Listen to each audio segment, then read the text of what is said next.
Our Hotspots magazine is celebrating 38 years.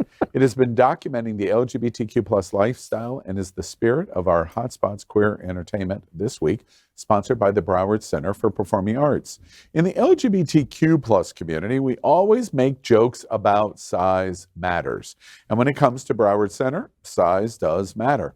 The Broward Center for the Performing Arts is the destination of choice for LGBTQ plus South Florida for spectacular entertainment in a large variety of performance venues.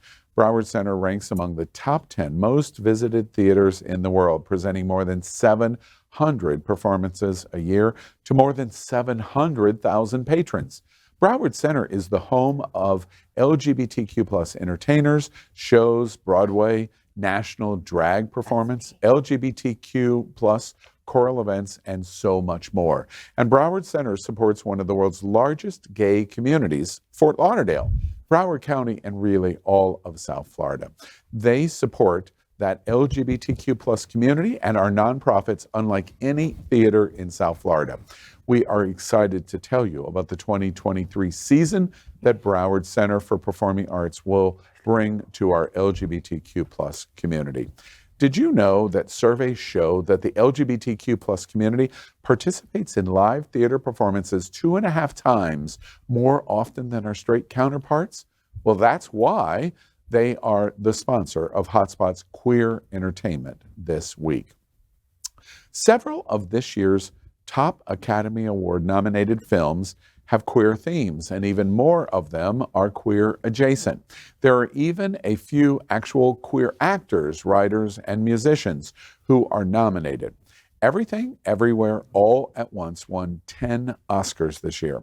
Jamie Lee Curtis and Michelle Yeoh's characters in the movie are queer in some multiverses, and Stephanie Hsu, who is queer in real life, is the first actor nominated for an Oscar for playing a queer role since Angelina Jolie for Girl Interrupted. Everything, Everywhere, All at Once is banned in the Middle East and China due to its queer representation. Another movie collecting praise from across the world is The Whale. Brendan Fraser won the Best Actor for this film, in which he is playing a gay character.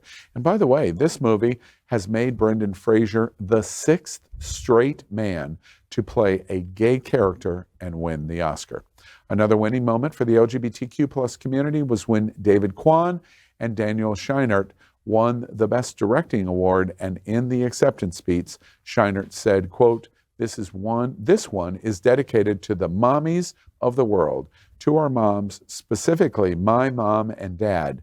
Thank you for not squashing my creativity when I was dressing in drag as a kid, which is a threat to no one. Thank you, sir.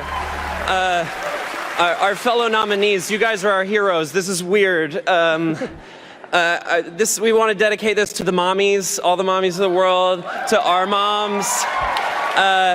Specifically my mom and dad, Ken and Becky. Thank you for not squashing my creativity when I was making really disturbing horror films or really perverted comedy films or dressing in drag as a kid, which is a threat to nobody.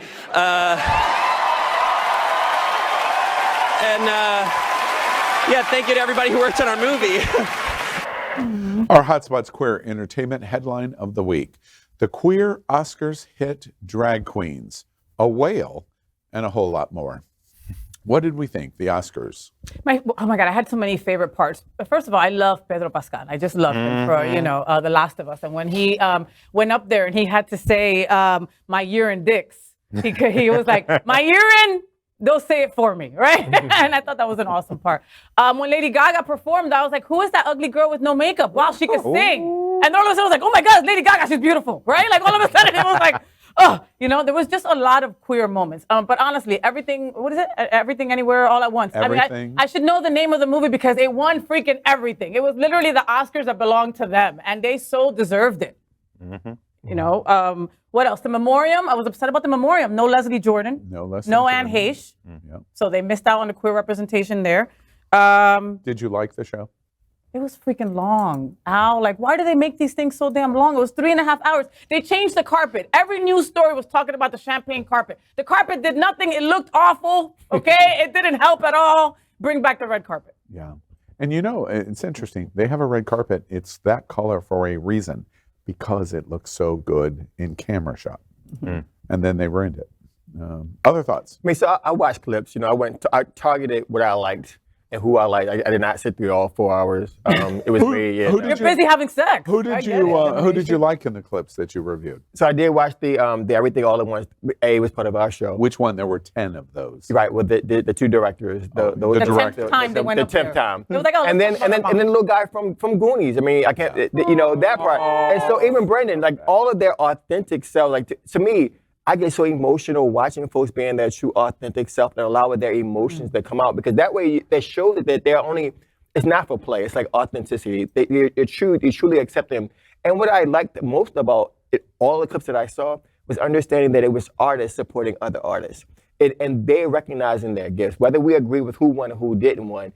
The fact that artists are recognizing the gifts of artists. Let me ask all of you, did you miss the slap? Did you miss a moment like that? No. I think we all were waiting for something like that to happen. Yeah. I think Jamie Lee Curtis was trying to give you that with her weird reaction to her win, and I felt like it was fraudulent a little bit. I feel like she was being Not extra. authentic. We won this. We won this. It was so weird. Her reaction was very, very weird for me, and it's fine. But I feel like that was the takeaway for me. It was like, okay, that was awkward and extra. But I think the real takeaway is Brendan Fraser and his win, because it is a gay character, but it's not only just a gay character. It was what it meant to the gay community and the acceptance, what he went to get away from his daughter because he was, and then he hurt himself because what essentially he gained all this weight because he just hated himself and he had to remove himself from his daughter's life because he was gay. And at the end, he got the acceptance he needed where he died. Yeah.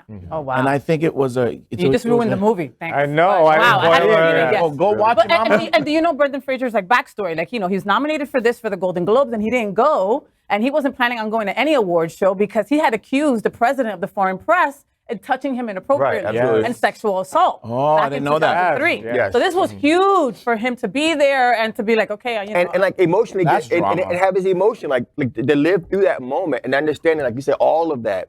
And then to go through that on camera. Like this will be in history books. Him being that guy from the Mummy to this guy and evolving. Encino Man. And all of that. Yes. And I want to tell that story. To me, that was really the moment for both the best actor and the best supporting actor. Indiana Jones, because right? yes, the Korean kid that was the kid. He's like 45. Yes, So he's not a kid anymore. Right, I but know. when he was in Indiana Jones. Yes, we know. To all of us. When he was Did y'all just we were see this getting ready to Russian? just do the slap. Take that out of your mouth, right? When he did Goonies and Indiana Jones, But I he was punch a back. kid, right? And what was interesting is Jimmy Kimmel makes a joke that's funny but totally inappropriate. He makes the joke of, isn't it interesting that two actors that are in Encino Man, and he's implying how terrible the movie is. And he's saying in front of the entire world, wait, these people were in this terrible, terrible movie, and now they've gone on to be nominated for Best Actor and Best Supporting Actor. It was a terribly inappropriate. That's not actually what he said. So let me say exactly what he did say, right? So what he said was basically saying these two folks came from Encino Man and now they've won Oscars. Poor Pauly Shore. He's the only one sad about these two winning. Yes. Poor Pauly Shore. But what he was trying to say was what a time, like the time frame, the coincidence of them being in this shitty movie, getting awards for two different movies on the same year at the same time. Yeah. And Pauly Shore is nowhere to be found. These people were also nowhere to be found. That's a good Brendan joke, Fraser Al. was nowhere to be found. Was But lost. it's inappropriate. How is it inappropriate? Why is it inappropriate? And that guy left acting because he felt like was there bad. was he felt like the guy from the young was person the end for him. from Goonies. Oh, he yes. realized that there was no parts for him, so he left. He became a stunt guy, and that only way he could still be inside the mainstream of movie making, That's but could not get in the background, but still be a part of it. You know what- until his role came around, Another- and then he was able. Oh, we're gonna put a red. Just Clearly, because he wants to talk. Yeah. But I mean, that's celebrate that he never left his craft, and now he's being rewarded for what he did. Amen. You know, another big moment I thought was Brendan Fraser, because I don't know if you caught it, and there's been a lot written since the broadcast. He turned to the person next to him and said, "Did they say my name?" That was the first words out of his mouth. He did not believe he was going to win, that's so and no one in that room believed he was going to win. the actor that played Elvis, it was a lock. He has won every award there is. They won nothing. Screen actor, Isn't that weird? and Golden Globes. He won every single award. He was the lock favorite to win that award. He didn't win this. And Well, didn't you can win. campaign. There's a campaign involved. And when they called Brendan Fraser, he didn't believe it, and that's why he turned. And the first he mouthed, "Did they call my name? Did they say my name?" Who gave him his award? Because that would have been Will Smith if he wouldn't have been would've been. exiled for It 10 was years. 2 women. I forgot the 2 Oh, okay. women. And it was unusual because it wasn't the previous. And when a moving moment for me, I'm not a big Brendan Fraser fan, and I wasn't a fan of The Whale, but in a moment that I will never forget of Brendan Fraser as he's walking on the stage, he is so stunned that he is walking on the stage of his entire life of George in the Jungle and Encino Absolutely. Man and Mummy and Journey to the Center of the Earth and, popcorn to bad films. Yeah. And now he's walking on the stage for the Oscar. You watched him in his eyes thinking about all Absolutely. of You that saw it. You saw that simultaneously. on his face. And as she reaches the Oscar out to him, he looks at the statue in shock that he's getting ready to touch this statue. You go back and watch it. It's probably the highlight of the entire show. Well, if I could put a pin on this segment, I don't want to go without mentioning Michelle Yeoh for her performance because Trinidadi is the biggest supporter of women. I was just joking about the sandwich, but You said F Women's History Month, and you told me to make you a sandwich. Explain to me how you are on the side of women, because I'm lost for sure. because you're more like a gay man. Put the pin in That's it, why. and let's move on. But the thing is that she gets a still lot of talking. credit, and I think that like older women to me has been box office gold for a long time. That has been unrecognized. The Golden Girls, we all know it has been the most But it's really successful, interesting. You and know it why should it be. isn't? And It is none of the great because writers of cis are. white men that are running Hollywood that right. go, You're right. wait, you're not important enough because you're right. too old. You're right. Exactly. The best why. writers Right. need to be Okay. there, and it'd be gold. LGBTQ plus news is vital for our community and for the broader world as a whole. We have enough enemies at Fox News. Tucker, Sean, and Lara are loud. We need passionate allies. Happening Out Television Network, Queer News Tonight, and It's Happening Out are literally out of the closet and into the headlines. Our community needs your support. Like this broadcast and subscribe now to ensure the growth of the entire LGBTQ plus community.